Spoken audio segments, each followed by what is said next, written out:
Okay. Hello, everybody. Good evening. Welcome back to our English class. I hope everybody is doing well. I hope so. But anyway, once again, hello, everybody, and welcome to our English class. Now, in this session, Um, I will be with you for an hour of your evening today.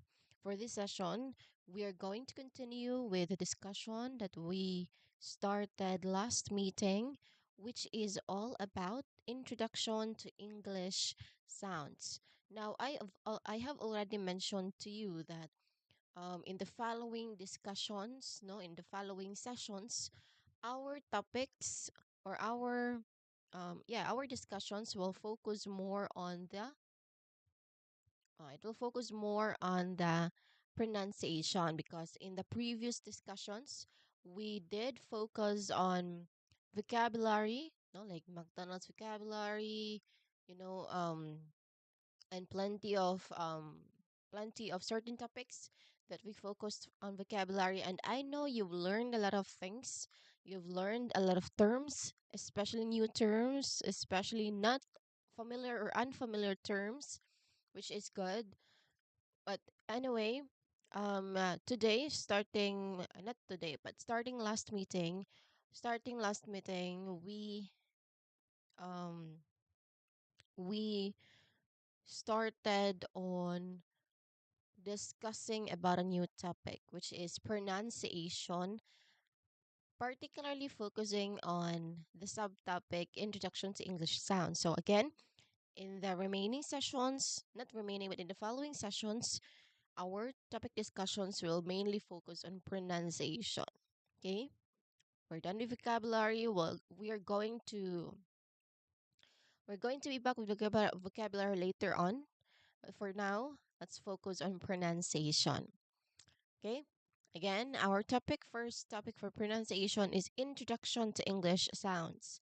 Now, what did we discuss in the last meeting? So we started with, of course, reflecting. Why is pronunciation important? So as to know, why are you learning about this one? Why are you learning the following, no, the future topics about this one? And what does it matter to my life? Okay. So of course, when we talk about pronunciation, sometimes people get a little nervous. They might think it's all about sounding exactly like a native speaker.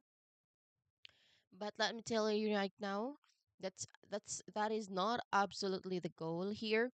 Our main aim is to help you speak English clearly and confidently so that others can understand you easily and you feel great about expressing yourself. You can think of it like this: good pronunciation is like a clear roadmap for your listener. It helps them follow your thoughts without really getting lost. No, because we all have unique accents, we all have unique way of dealing with English, and it's wonderful. So, when it comes to pronunciation, it is really important that you still pronounce some words, though. Yes, it might be difficult because there are some accents that you have, but it is also important to consider, especially if you are trying to communicate with other nationalities, you know, with people outside of your country. You should try to be more clear with how you enunciate, how you pronounce the word. I'm sorry, the term or the word. So of course, yes, it is really important. Oh, in the next slide, I've specified some things or some reasons why pronunciation is important. First is we have intelligibility. I'm just gonna read this one because I've already elaborated about this one in our previous meeting. Intelligibility, people understand you easily. Clarity of meaning, you avoid confusing similar sounding words.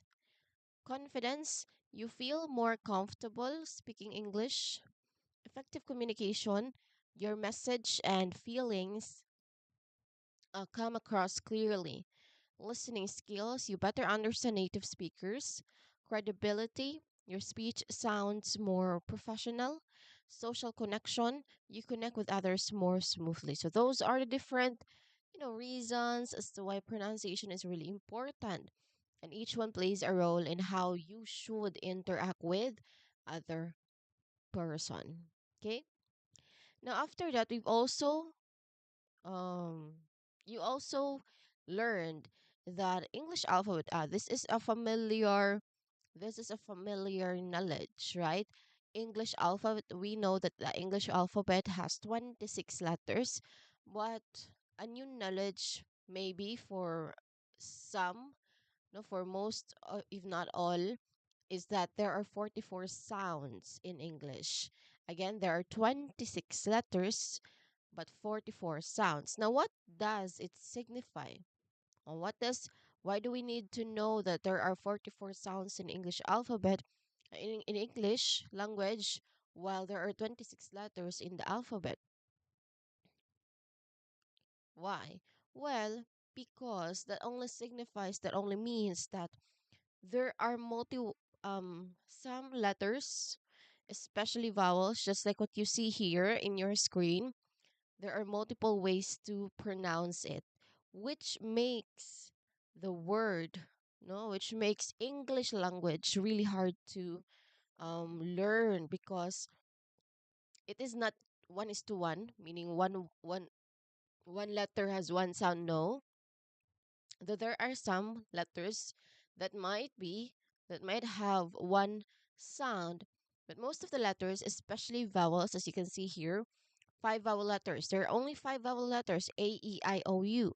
But among these five vowel letters, we can produce 19 vowel sounds, almost times four. And almost you multiplied the original number of vowel letters. Now, when it comes to the 19 vowel sounds, we have short vowel sounds, long vowel sounds, R controlled vowel sounds, and diphthong vowel sounds. Okay, so that's how complicated English is. Um, that it's not just about learning that the vowel English vowels are A, E, I, O, U, but you also have to learn that there are plenty of ways to say A, to say I, O, or U. Okay, um, depending on how it is used in a sentence. Okay, all right. Now, in the consonant, of course, there are 21 consonant letters. Others, there are 25 consonant sounds that is produced. Um, there are a few, there are a few consonant letters sounds that has particular sound, more than one, no more than one particular sound. Okay, so there are 18 consonant sounds and 17 diagraphs sounds. So these are the different. This is a breakdown of the number of this is the breakdown of the number of 26 letters and 44 sounds. And why does it make sense? Well, of course, that's just how English is. No? So let's just look at this chart. Now, if you might get confused, this chart really helps us understand why we are focusing on sounds independently from letters. Now, it shows the rich variety of sounds in English and how our familiar alphabet letters work hard to represent them all. So it's a great roadmap for our pronunciation journey. Okay?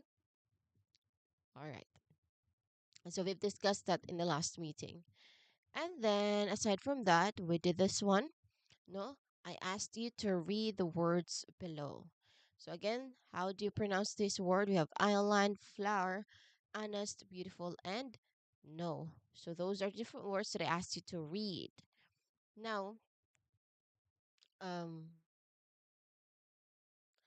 I've also asked you to check what word stands out to you. No, and thoughts or observations about how they're written versus how you say them. So, for example, in the first word, island, what stands out to you? No, what's with the pronunciation of the word that stands out to you? Maybe because how you pronounce this one. No, uh, if you try to really follow, if we say there is one only sound for one letter, this is pronounced as island, right? But of course, that's not how easy English language is. There are multiple ways to say I, S, L, A, N and D. So that is why we need to really be familiar with how a word should be pronounced. So this word is island. Island. So there is a silent letter S. Okay. Next is flower. Flower. And then honest, still, silent letter H.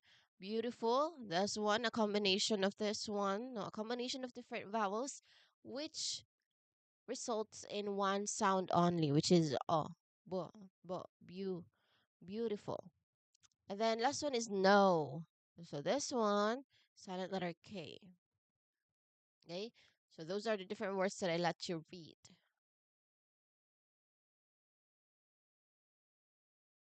Okay. Now we continue with this one. Let me check on you. Are we all good so far? Now, please don't hesitate to interact with me. Again, please don't hesitate to interact with me. You can always use our live chat for any questions that you wanted to be clarified. Or if not question, you can share additional information that you know, or if not, maybe a personal experience, as long as what you are commenting, what you are sharing is totally related to our discussion. Okay, you can use our live chat. Okay, now I am constantly checking the live chat for any comments. I would be very happy if you comment, if you share any information that you know, a personal experience that will be good. Okay? All right. Now, well, let's continue anyway. Before that, let me just check my PPT again and my audio. Okay, for a moment.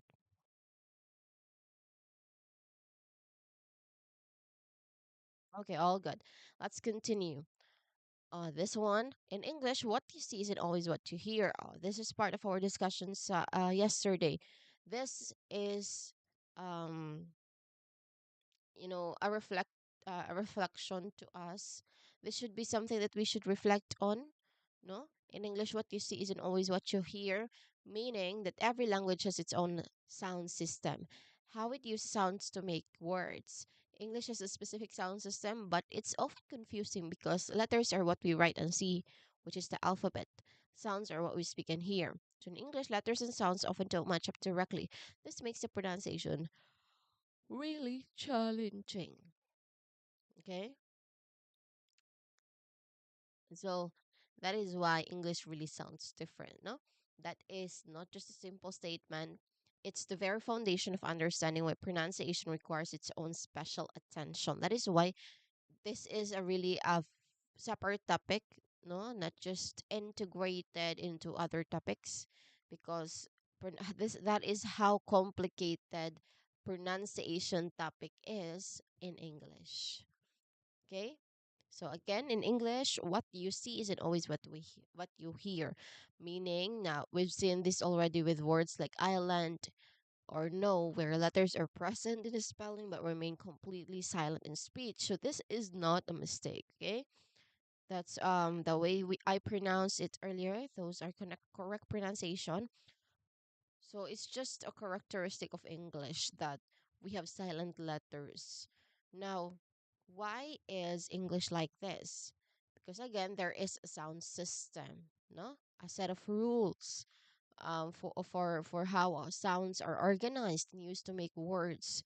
So, for example, some languages might have sounds that English doesn't, or they might never have silent letters at all. So their spelling might be very regular and predictable, where one letter almost always means one sound. Okay? So English really does have a specific sound system. But of course, it's often confusing precisely because of this unique history. Okay? So again, letters are what we write and see. These are our familiar 26 symbols that we use for reading and writing. Sounds are what we speak and hear. These are actual noises we make with our mouths and listen to with our ears. And then it's fun. So the core issue, no? or the word challenge, let's say, this is the most crucial part. Okay, it is that in English, letters and sounds often don't match up directly. This makes pronunciation really challenging. So, why did this mismatch happen? Well, English has a fascinating history. It's language that is borrowed heavily from many other languages over hundreds of years, from Latin and Greek to French and Norse and many more. When words were borrowed, their spelling often came along with them. But over time, the way native English speakers pronounce things changed. The spellings, however, often stay the same, leading to this fascinating and sometimes frustrating between how a word looks and how it sounds. So, if you've ever felt confused trying to pronounce an English word just by looking at its spelling, you know that it is not your fault. It's because of this historical development. Okay? So, yeah, this is precisely why we can have 26 letters but around 44 distinct sounds. Each letter simply has to work harder and be more flexible, representing different sounds in different um, context. Okay, so understanding this fundamental point of your life is empowering. It means you can stop trying to force English pronunciation to fit a one letter, one sound rule, and instead you can focus on learning the actual sounds themselves. It shifts our learning strategy. Instead of guessing based on spelling, we learn to recognize and produce the distinct sounds of English. So this awareness is the first and most vital step toward improving on your clarity and confidence. Okay, yeah. So this concept, the distinction between letters and sounds, it is exactly why our next session, where we introduce the IPA, International Phonetic Alphabet, will be so helpful. The IPA gives a tool that focuses purely on sounds bypassing the tricky spellings. Okay.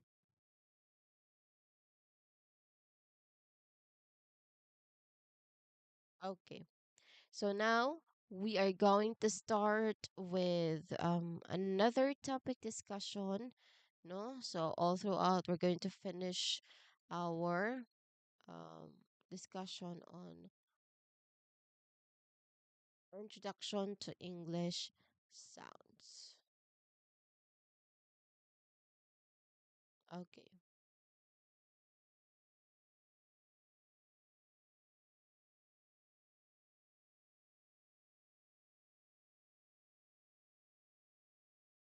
Okay. Let me just check on my slide.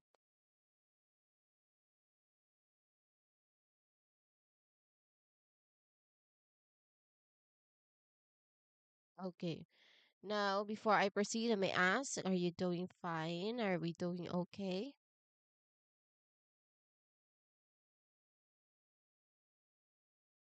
Okay.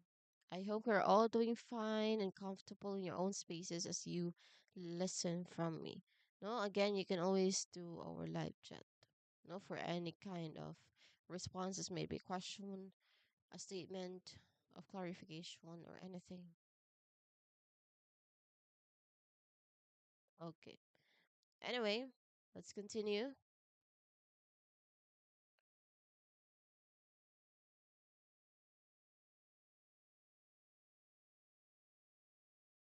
Okay. So here, let's start with this one. Keep the mismatched letters versus sounds. Key point, one letter can have many sounds. The same letter can be pronounced differently. So we are going to take a deeper dive into this absolutely critical point. So this one, the key point one is one letter can have many sounds. So it's really clear. No, this isn't just a minor detail, it's a fundamental characteristic of English. Many languages have a much more direct one-to-one relationship between a written letter and the sound it makes. But English, with like rich history of borrowing from many different languages, has evolved in a way where letters often have multiple rows, making various sounds uh, depending on their what you call it,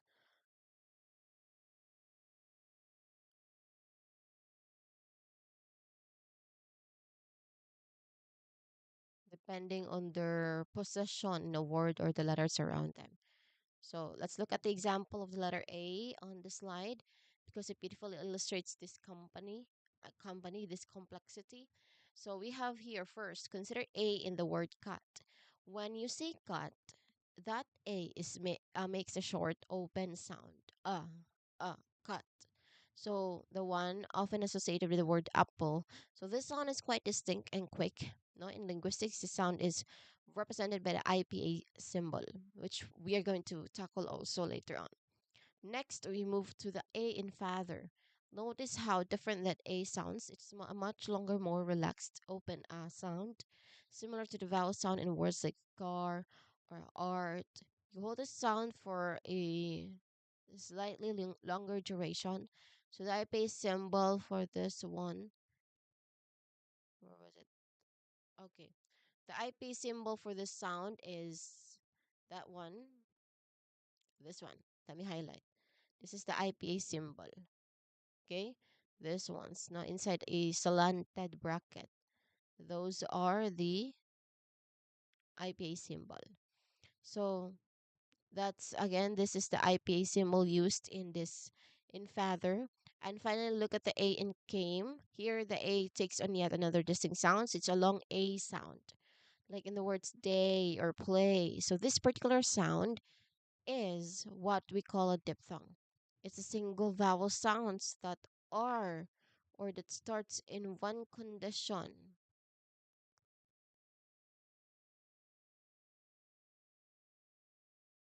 Anyway, um, this particular sound is what we call a diphthong.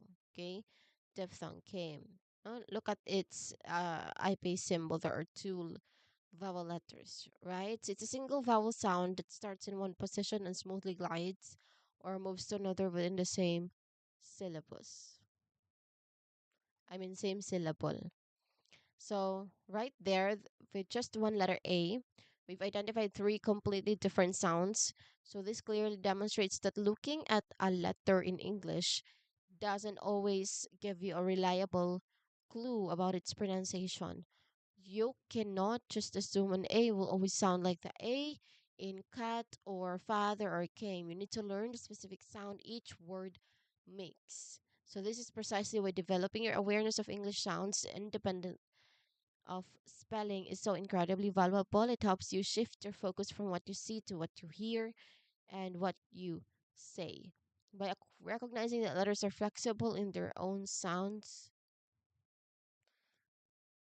so this is precisely why developing awareness of English sounds is really important. No, there should be independent of spelling. So, um, That's it. No, one letter can have many sounds. That's the first key point. So the one letter is A, but it can have many sounds. It could either be a short vowel sound or a long vowel sound or just complete diphthong A. Cat father came. So right there with just one letter A, we've ended with three completely sounds. So this clearly demonstrates that looking at a letter in English doesn't always give you a reliable clue about its pronunciation. You can just assume an A will always sound like an A in the car or father or came. You need to learn the specific sound each word makes. This is precisely why developing your awareness of English sounds independent of spelling is so incredibly valuable. So it helps you shift your focus from what you see to what you hear and of course what you say. By better recognizing that letters are more flexible in their sounds, you can always use that one. Okay? You can always approach it as new. Okay. So that's it for the key point one. No, there's of course if you know about this already, if you can familiarize with how a one vowel can can be pronounced in many ways. Well, Of course, it is important that we do this because it improves your intelligibility. You make the correct sound for the word, making it easier for others to understand you. It enhances clarity of meaning. Also, you'll avoid accidental mispronunciations that could lead for to confusing one word or for another. So it also builds your confidence when you understand why English is structured this way and you learn the actual sounds. You'll feel much more comfortable and natural when speaking. So as we continue our journey, remember this key point. We'll be practicing identifying these sounds. Okay, yeah, identifying those sounds. Now for this time, let's do a quick rest, no, bathroom break or any kind of break that you want. So we're going to have 5 minutes break, and I will be back by 6:57 p.m. or here in my time 1 a.m. Okay, again 5 minutes.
Okay, it's already 5 minutes, and welcome back again. No, we're going to continue with our discussion. So we were done with key point number one. We are going to move on with key point number two. But before that, let's do a quick breathing exercise. On my cue, inhale, exhale. Again, inhale, exhale. Okay, no, let out all the negativity in your body. But anyway, this is the second one.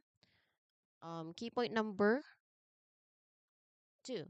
Many letters can make one sound. Okay, so um, let's delve more on the crucial aspect of the mismatched letters versus sounds, and that is many letters can make one sound. So this is more of like a total opposite, not really, but many letters can make one sound. So this is a perfect counterpoint to our previous discussion, and it really highlights the beautiful yet sometimes bewildering complexity of English pronunciation. So, as the slide clearly states, this key points mean means that different letters or combinations of letters can make the same sound. You can think about that for a moment. It's not just about one letter being flexible, it's also about a single sound being quite versatile in its spelling. So, this is a very common feature of English, and understanding it can significantly improve both your pronunciation and your reading skills. So let's unpack the excellent example provided in the slide. The F sound. This is a fundamental consonant sound in English, the one you hear at the beginning of words like fun, fast, or hour. So it is a healthy, breathy sound made by your top teeth slightly touching your bottom lip. No, that's the sound of letter F. Now consider how this single distinct F sound can be represented in writing. Now, the most common or the most straightforward and common way is, of course, with the letter F. As in the word fish, the F directly corresponds to the F sound. So this feels natural and predictable. However, of course, English loves to keep us on our toes. Look at the word phone. The second one. Here, the F sound is produced by the combination of letters PH. If you were to pronounce each letter individually, you might say P hone, right? If you try to do that, which of course is not correct pronunciation. So the PH together acts as a single unit to create that familiar F sound. So this particular spelling comes from words borrowed from the Greek origins. Okay? So, for perhaps the most surprising example, consider the word enough. No, this is really um surprising. At the very end of this word, the letters GH magically transformed into the F sound. We don't pronounce the letter G and H separately here. So the GH combination here makes the exact same sound as F in fish. No, letter F sound in fish or the PH in phone. So this spelling comes often comes from older English roots. So F in fish, PH in phone, GH in enough, which are all F sound. So here we have it, three completely different spellings, F, B, H, G, H, no, all converging to produce one identical sound, letter F. So this is a powerful demonstration of how the written English system can be quite inconsistent. Why does this happen? Again, it largely goes back to the fascinating history of the English language. As English evolved, it absorbed words from many different languages, each with its own spelling convention. So, over centuries, while the pronunciation sometimes simplified, okay, sometimes simplified, of course, okay, simplified, of course, it would be harder for it to really not harder, but it became much easier for us to grasp the spelling of the word. Okay, but still, there are some spelling that often comes from English roots, meaning that um, the spelling is really quite difficult in a way that we don't understand why this particular letter is here. No, why the combinations of this letter it sounds like this one, that one. So yeah, no. That is what makes English really difficult. So, over centuries, while the pronunciation sometimes simplified or changed, the spellings often remained. So, this rich tapestry of linguistic origins means we don't have a perfectly phonetic system. Instead, we have this dynamic interplay between letters and sounds. So, for English learners, recognizing this key point is incredibly liberating. For reading, for example, for reading, um, it means you cannot always sound out a word letter by letter. You need to develop an awareness of common letter combinations that produce specific sounds, even if they seem illogical at first glance. For listening, when you hear a word, you don't need to try to figure out how it should be spelled based on individual letter sounds. Instead, you can focus on recognizing the actual sound itself, regardless of its written form. Okay. And then for speaking, it empowers you to produce the correct sounds, making your speech clearer and more natural for you, even when the spelling might suggest something different. So this builds tremendous confidence. Well, in essence, this point reinforces why it's so important to shift our focus from relying solely on the visual, which is the letters, to truly engaging with the auditory, which is the sounds.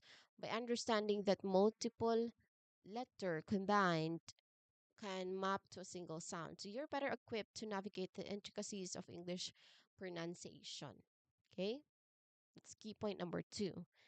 All right, we move on to key point number one, since we have new subtitle here, subtopic, counting letters versus counting sounds. First key point is sometimes they match. So let's take a bit more time to appreciate this slide, which offers a reassuring perspective after our discussions about the complexities of English pronunciation. So this slide, counting letters versus counting sounds. Again, it highlights key point one, sometimes they match. So we've spent some time exploring how English can be quite unpredictable, with one letter making many sounds or many letters making one sound. It is true. No, those aspects can be challenging. However, it's equally important to recognize that English isn't always like that. There are many instances where things are quite straightforward, and this slide brings the positive aspect to light. Let me just check on the slides. Okay. Okay. Now, as it states here, quite simply, some words have the same number of letters and sounds. This means that for a significant portion of English vocabulary, you can actually count the letters, and you'll find that each letter or a very clear direct combination corresponds to a single distinct sound. So there's no silent letter, no surprising combined sound, just a clear one-to-one relationship. So let's look closely at the clear examples provided here. You can take the word dog. When you write it, you use three letters, D-O-G. Now, if you pronounce it slowly and carefully, we have D for letter D, for O, G for G. So D, G. Those are the different pronunciations of the H letter. So you can clearly hear three separate and distinct sounds. So each letter directly represents one sound. So we have three letters and three sounds. It's exactly what you see is what you see is what you get. Okay. Similarly, consider the word desk. When you spell it, you write DESK, which is four letters. When you pronounce it, it will be like this: D for letter D, E for letter E, S for letter S, and K for letter K. D, E, S, K, desk. Again, you hear four distinct sounds here, each directly mapped to a letter. Four letters, four sounds. Now, these examples are incredibly important because they show us that while English has its complexities, It also has a strong foundation of regularity. These are the words that often feel easier to pronounce because the spelling provides a clear map to the sounds.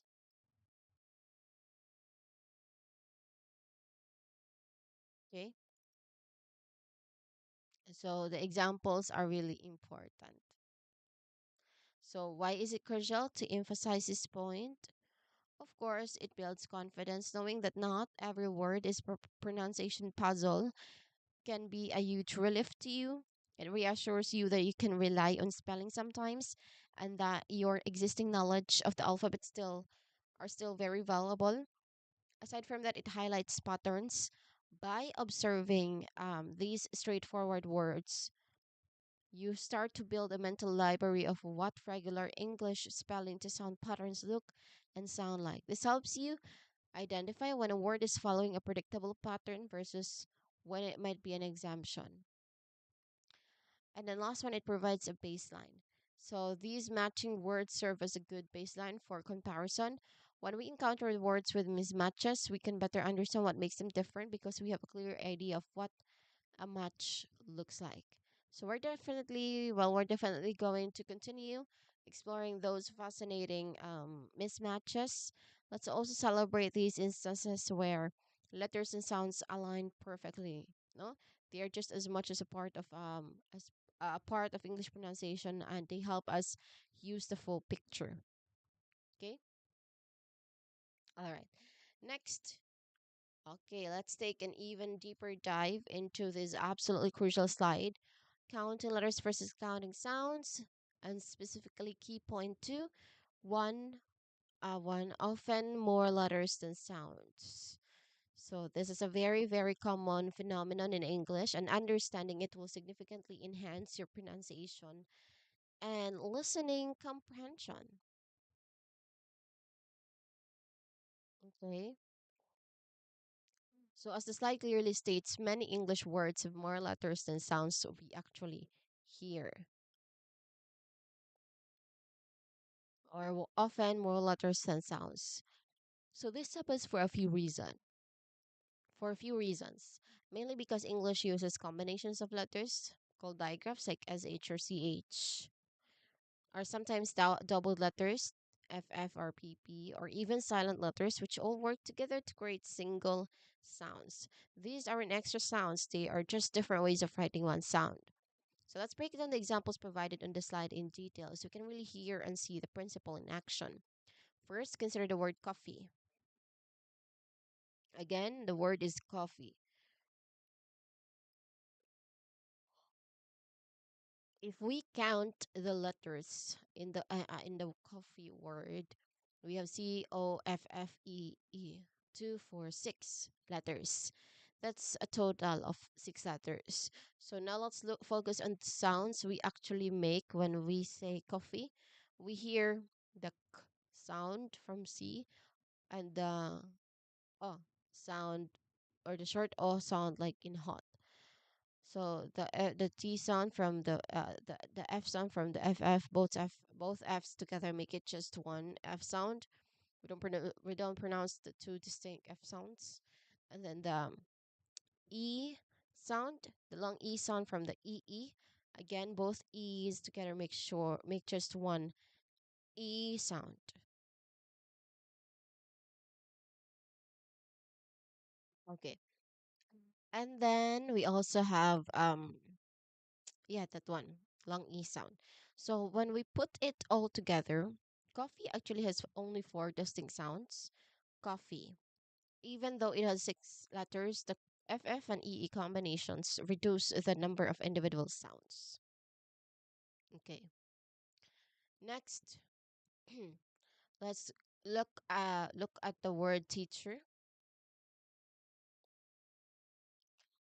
So counting the letters teacher, the word teacher has TEACHER, 7 letters.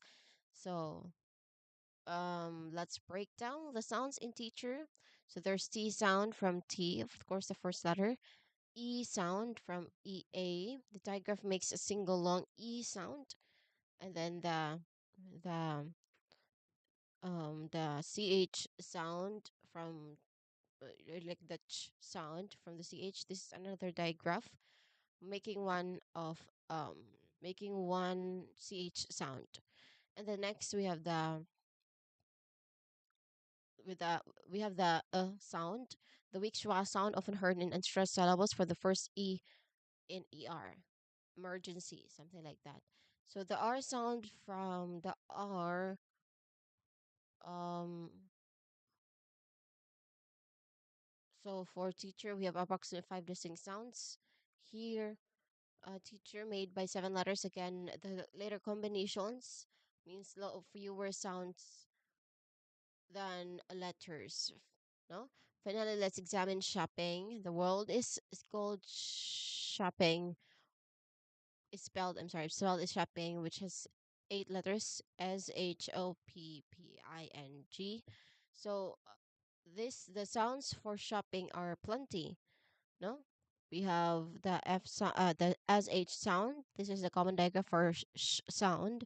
We also have the O sound, the short O, the P sound, which is PPN, like FF, doubled consonant usually makes just one sound.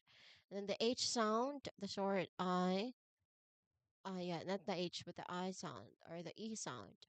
And then the NG sound, this is another common digraph, making the NG sound like in gig.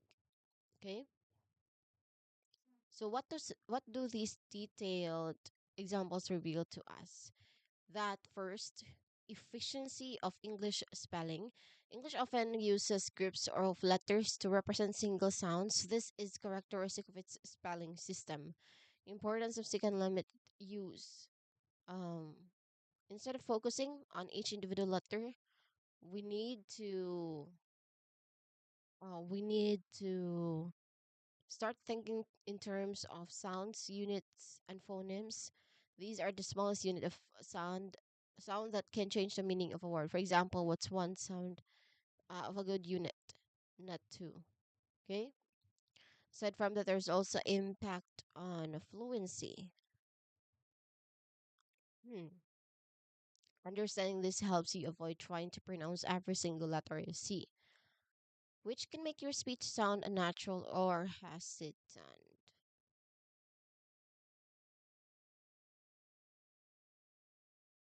But yeah, one often more letters than second. Okay.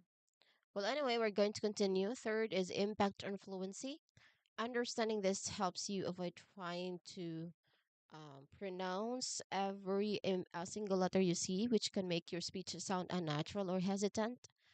When you know that FF is one with sound, you don't over articulate it. Add to listening when you hear native speakers, they don't pause for every letter. They do blend these sources or sounds with together community. Um, you can together community together naturally. Your ear will become much more painful or to hear. Okay, so that's it. No, you don't over articulate. Okay, because the last one is often more.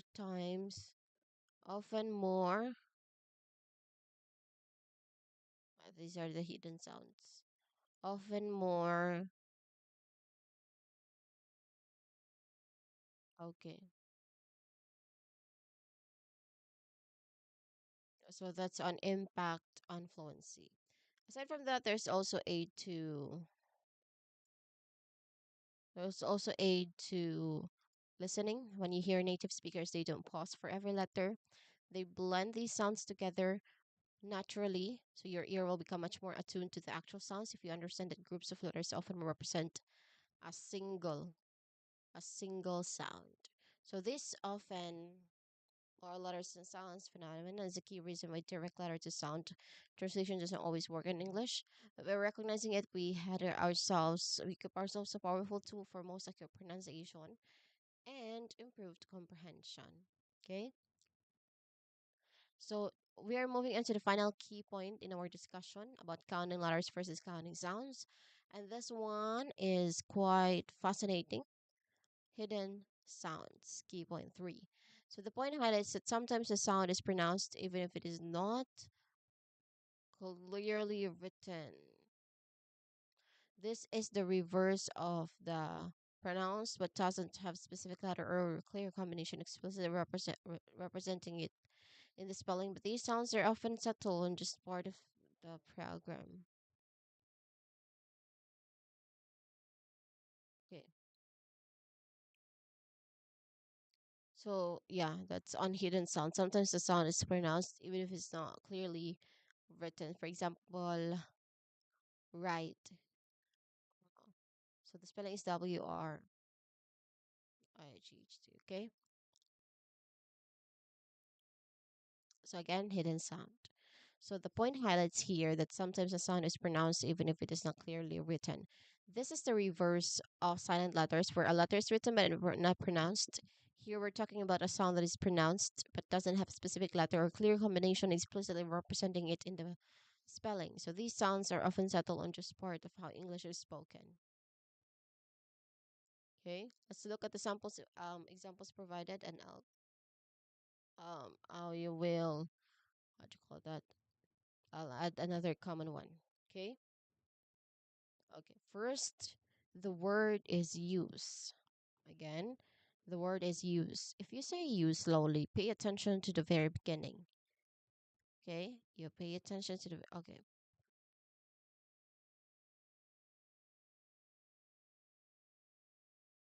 Okay. That's unhidden sound. So first, the word use. If you say use slowly, pay attention to the very beginning. It starts with a sound that's very similar to the S, letter Y in yes or yellow. So this sound is represented by the IPA symbol, which is this one, letter J. That's one. This is the symbol for letter Y. However, when you write use, there's no Y in the spelling, so that sound is hidden or implied by the way the U is pronounced in this context. So we don't say ooze, we say use. Okay. Next, the word onion. No, this is also another interesting one. Many native speakers, when they say onion, often include a subtle sound. Okay.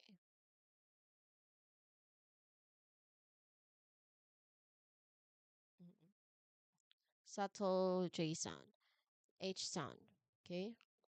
Again, there's no Y written in the spelling, but that sound is naturally produced as part of the word's pronunciation. Okay.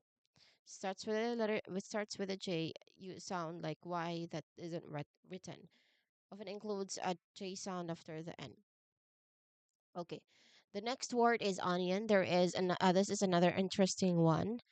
Many native speakers, when they say onion, they often include the subtle Y sound right after the end, so it's not simply ion, but it's more like onion. Again, there's no Y written in the spelling, but that sound is naturally produced as part of the word's pronunciation. Okay, and last one, and consider a word like music.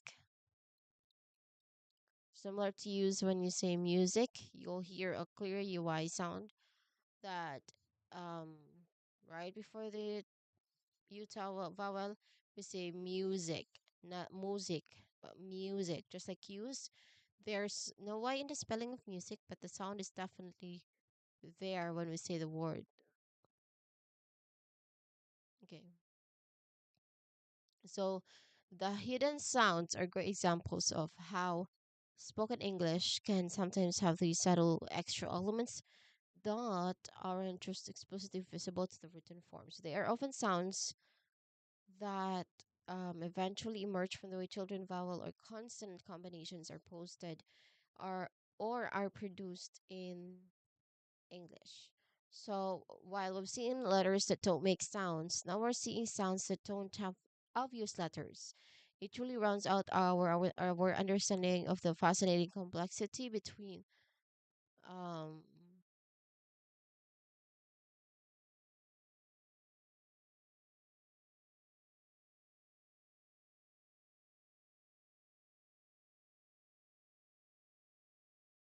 okay. So these are the different key points. Now we're done with our first subtopic again. What is our focus? We focused on introduction to English sounds. This one, introduction to English sounds. So these are the different things that we've covered. Of course, a short for we started with a reflection of why is pronunciation important. Here are different reasons, and then I've mentioned to you that there are 26 alphabet letters but 44 sounds, meaning that's really that's what makes the English language really complicated. And then this is a chart, some words and rules.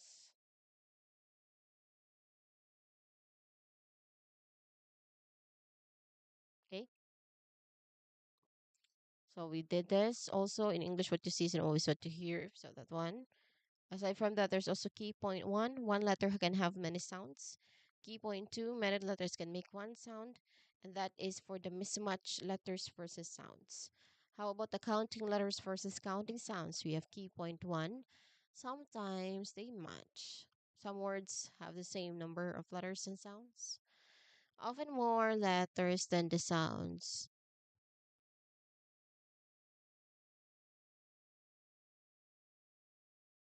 So, next, this is the last one, key point three, hidden sounds.